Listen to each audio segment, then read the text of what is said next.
So my name is Paul McQuigg. I'm a retired gunnery sergeant from the United States Marine Corps. I joined the Marines um, for the challenge, but also I don't really care. I mean, everyone joins the military to get away from something. Get away from their hometown, get away from a dead-end job, get away from a bad life at home. I was a sophomore in college when I joined the Marines, and I needed to change the pace. My friends and I we were from hoodlums, but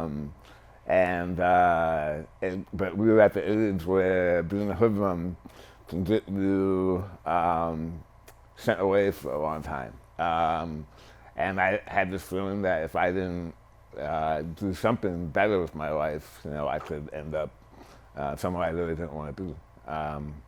So myself and two of my friends, so three of us there, we all went to high school together, we were all in college together. The three of us left together. And we gave other guys the opportunity to come with us. We're like, who wants to go with us? We're going. It's kind of like Jay McGuire scene, who's coming with us? And the three of us went.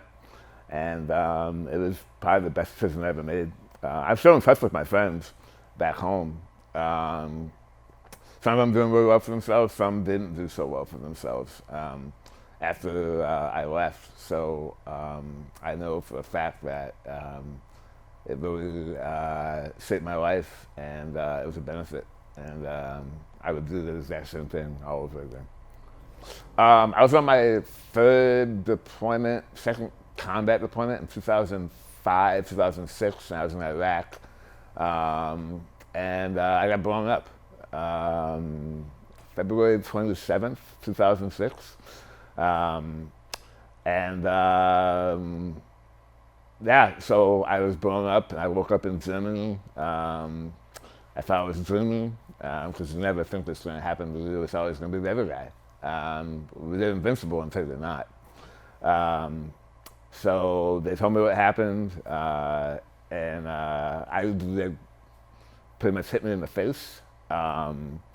So I had a shattered jaw. I lost over 60% of my tongue. Traumatic brain injury goes along with that.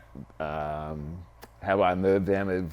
I only lost one tooth though, and that was pretty phenomenal because I've never had cavities before, so I always took care of my mouth. Let me rephrase that. I always took care of my teeth. I didn't necessarily take care of my mouth because my mouth was always running about something.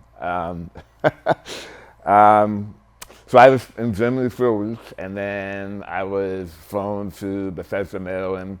And I don't really remember a lot of it because I was drugged up, and people were coming in and out, and they focused on the recovery. And I don't really remember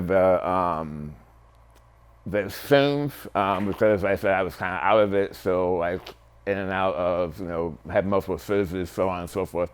But I spent a lot of time talking to my dad and my wife at the time, and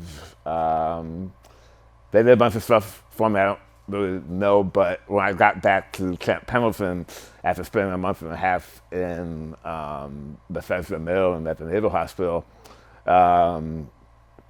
they reconnected, and so I had a case manager assigned to me who would call and periodically check on me and see how things were going, and so on and so forth. And then the burden that's put on families financially, especially in 2006, before you had the Wounded Warrior Battalions, before you had multiple nonprofits, before Congress had enacted a lot of laws, it fell on the families to support a lot of the medical needs and so on and so forth.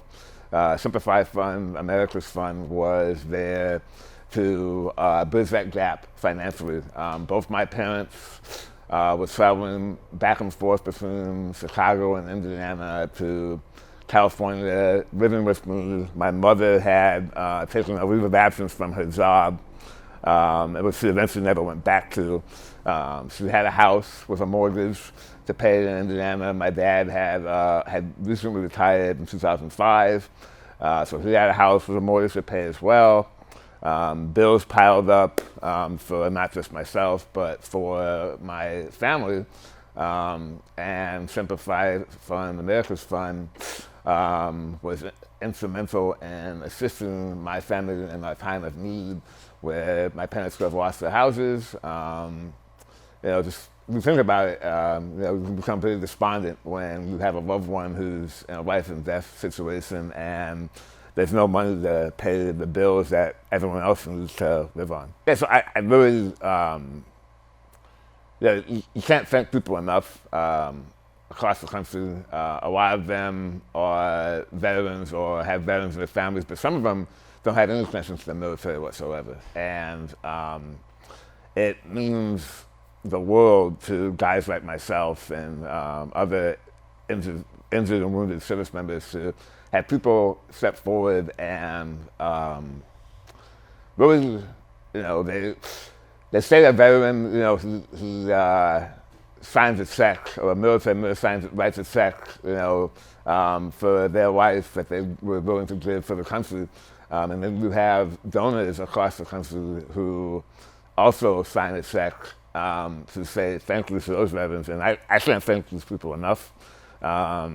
You get cards around Christmas time.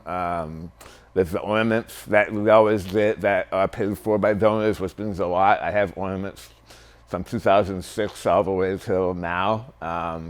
That means a lot at Christmas time. It's a nice collection I have, and I'm really appreciative of that.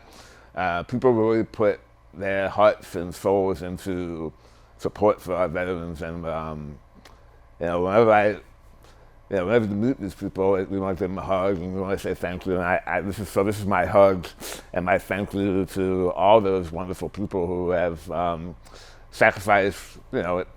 Money is something that everyone needs to live on, but they've taken the time and their hearts and they've put money into it, and really very appreciative that it's saved my family from a lot of despondency. And really, it's a hand up, not a hand out. Because you take that and then you reinvest yourself into, giving back ourselves from the community and being responsible veterans. So I can't thank you people enough. This is my hug to you, and it really means the world to me. Everything that you've provided, not just for myself, but everyone involved with the fund, has been really phenomenal.